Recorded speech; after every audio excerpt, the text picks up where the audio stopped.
V dvorani nad kavarno Veronika je potekal aprilski zbor za Kamnik.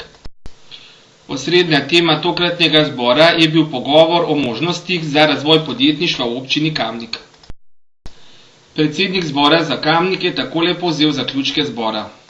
V Kamniku imamo potencijale, v Kamniku imamo ideje, v Kamniku imamo lep prostor, v Kamniku je treba vse to zgodbo skupaj povezati. Kolikor bomo našli tukaj v Kamniku nekoga, ki bo sposoben to zgodbo povezati in iz tega narediti dobiček za vse, mislim, da ima Kamnik možnost, da se ta trend, negativni trend gospodarskega razvoja, ki je žal v Kamniku, obrne v pravo smer. Zdaj se bo ta zgodba zapeljala v pravo smer, bomo pa videli takrat, ko bo od 5000 Kamničanov, ki se vozijo na delo v Ljubljano in okolico, jih najmanj 3000, če ne več, delalo v Kamniku. To je zgodba v uspehu in to je, mislim, da je Kamničane najbolj zanimivo. In kaj pravi direktor Zavoda podjetniško-inovacijskega inkubatorja Kamniške Alpe, Pika? Jaz sem programski vodja podjetniško-inovacijskega inkubatorja Pika Kamnik. To pomeni podjetniško-inovacijski inkubator Kamniške Alpe. Ustanovili smo ga kot zasebni zavod. Zadeva je v toku, se pravi, mi delujemo zdaj že dobre 3 mesece. Dobili smo, bi rekel, vse evropski certifikat za delovanje, v bistvu vse uradne, se pravi, listine in v bistvu mi že v bistvu dobro in uspešno poslujemo. V začetni fazi moram reči, da imamo več kot odlične rezultate.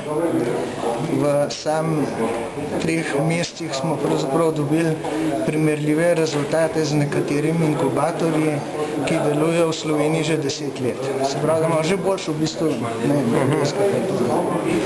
In kaj pomeni za vas, recimo, ta konkurenčen inkubator, ki je bil celo ustanovljen? Ja, to, kar se je zgodilo z odprtjem v bistvu te poslovne enote Cerskega, se pravi inkubatorja Savinjske regije, zaenkrat sicer zgleda, ne vem, kot neka konkurenčna solo akcija, ampak pravzaprav je tako, ne, zadeva bi bila v redu v primeru, če najdemo skupni jezik.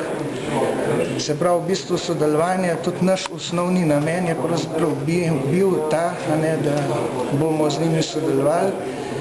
Pravzaprav smo mi iniciatorji, tudi mi smo pravzaprav zorganizirali akcijo, da so pravzaprav oni sploh k nam prišli. Mi smo zanimirali vodstvo tega MPI-ja, Cerskega, samo pa kasneje pravzaprav so določene politične strukture v občini zadevo zapeljale v čist, bi rekel, napačne vode, tako da trenutno situacija ni najboljša, ampak mislim, da z veliko dobre volje pravzaprav, da je možno kaj narediti. Mi smo pripravljeni na sodelovanje, bomo pa videli, koliko bodo pravzaprav drugi pripravljeni. Kar naenkrat, tako 30 let ni bilo nič, kar naenkrat pa v bistvu 2 konkurenčni zgodbi, pa pravzaprav to za Kamnik slabo, ker bomo v tem primeru pravzaprav en drugega uvirali v delo, kar spet, mislim, za razvoj podjetništva to ni dobro. Podjetništvo Kamnika rab popolnoma druge stvari. Zbor za Kamnik pa je spremljala tudi priložnostna razstava inovacij.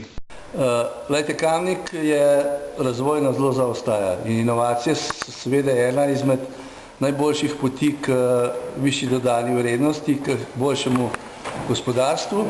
Zato smo se odločili, da bomo postavili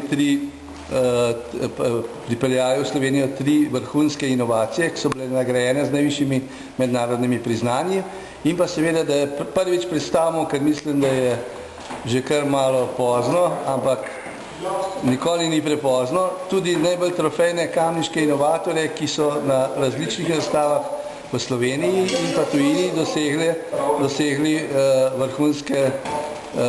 vrhunska priznanja, medalje in pa posebna mednarodna priznanja.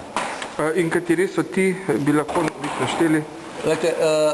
Najvišja priznanja so po strokovni plati so od WIPO, to je Svetovne organizacije za intelektualno lastnino. Mi predstavljamo gospoda Zupana iz Mengša. On je razvil novo generacijo harmonik, v katerih je vgrajenih okrog 12 različnih avtorskih rešitev in pa več 4 patenti, pa 3 modele. In je na področju glasbe najtrofejnejši inovator v celi Evropi. Druga taka izredno pomembna inovacija je večnamenski kmetijsko-obdelovalni stroj Ivana Gregoriča iz Vogrskega. To je stroj, ki ima 28 delovnih funkcij, s tem, da se seveda zamenja samo nastavke na glavi.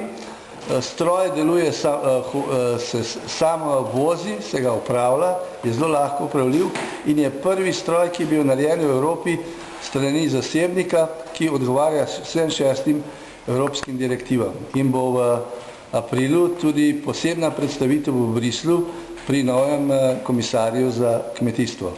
No, tretja je pa zelo praktična izvedba. Vse te novosti so seveda razvite do izdelkov, niso samo modeli ali prototipi. Je pa mini brusilc za žage.